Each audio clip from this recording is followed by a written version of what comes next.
Hello les filles, j'espère que vous allez bien. On se retrouve, moi, vous et mon bouton, en vidéo aujourd'hui pour un tuto nails chromé. Donc franchement, j'adore le rendu et comme quoi on peut utiliser du chromé pas qu'en hiver ou en automne.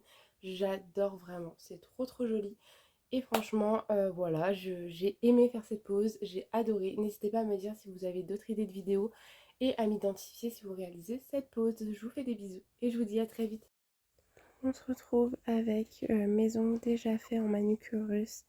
Donc je viens prendre un primer de chez Victoria Vigne que je viens appliquer sans toucher les cuticules. C'est vraiment très important de ne pas les toucher pour éviter les décollements.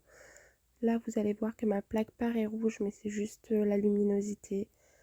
Donc ensuite je vais prendre une fiber base Milky de chez Payssage qui est enrichie en calcium et en vitamine B. Donc elle nourrit l'ongle et ça c'est vraiment top. Donc je viens l'appliquer proche des cuticules sans les toucher. On vient bien travailler la matière pour pas qu'il y ait de bosse ou de poussière, etc.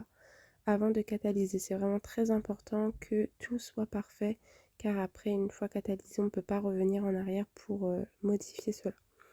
Donc on vient bien appliquer délicatement en faisant des petits à-coups pour que la matière rentre dans l'écaille de l'ongle. Ça fait un très joli rendu milky white et je viens passer 60 secondes sous la lampe LED.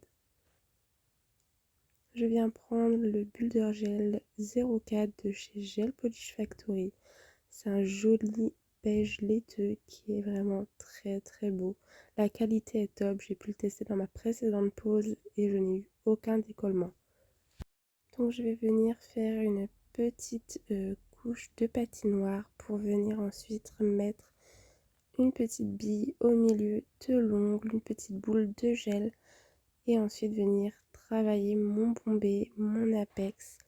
Donc vous allez voir les images, elles parlent d'elles-mêmes. Il faut vraiment les proches des cuticules sans les toucher et faire un petit bombé naturel sans mettre trop de matière pour ne pas que l'ongle soit trop lourd.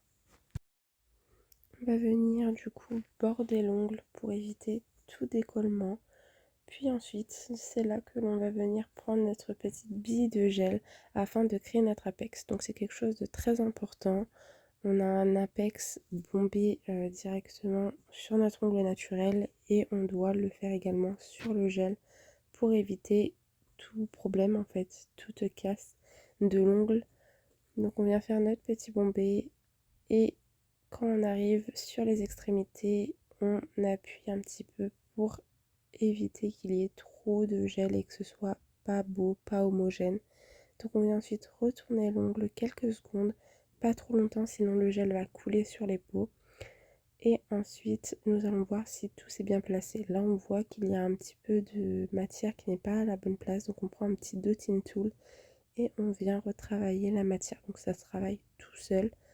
Et ensuite, je vais venir retirer ce qui a coulé avant de catalyser. C'est vraiment très important, sinon ça va créer également des décollements.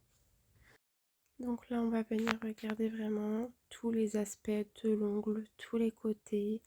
Vu que c'est sur soi-même, on tourne bien sa main, on regarde vraiment même en dessous le C-curve si tout est bien placé avant de catalyser, car sinon il y aura des décollements en fait. Si on lime ensuite, ça peut créer des décollements en dessous.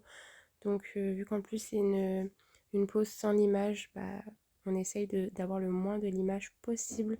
C'est vraiment important. Là pour mes deux mains, j'ai dû mettre une vingtaine, trentaine de minutes. Donc c'est vraiment un gain de temps que ce soit pour vous ou même pour les clientes.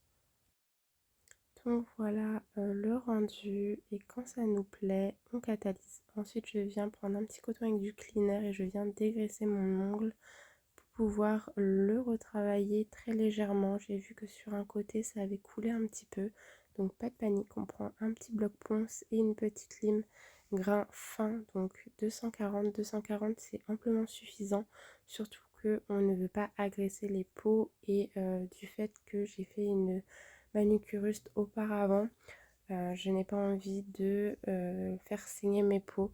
Donc un grain fin suffit pour venir retravailler la forme et faire un petit carré très joli.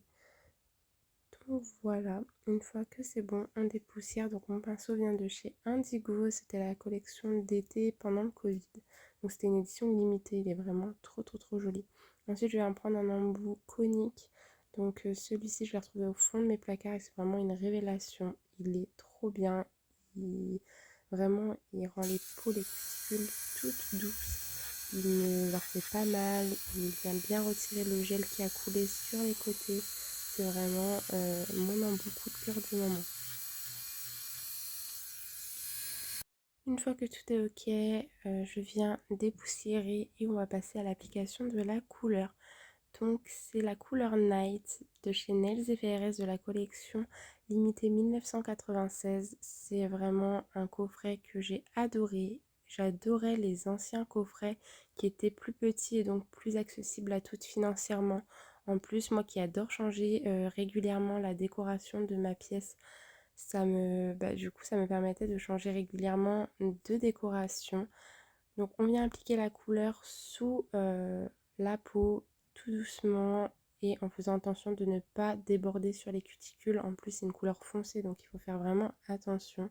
C'est une très jolie couleur, presque noire. Donc je viens appliquer ensuite une fine couche de top coat que je viens catalyser entre 45 et 60 secondes. Donc c'est un top coat sans émai qui vient de chez Normal. Ils sont fabriqués en Europe. Il me semble que c'est au Danemark si je ne dis pas de bêtises. Et c'est vraiment une découverte pour moi. Ils sont vraiment top, que ce soit leur couleur, leur bulle de gel, leur finition.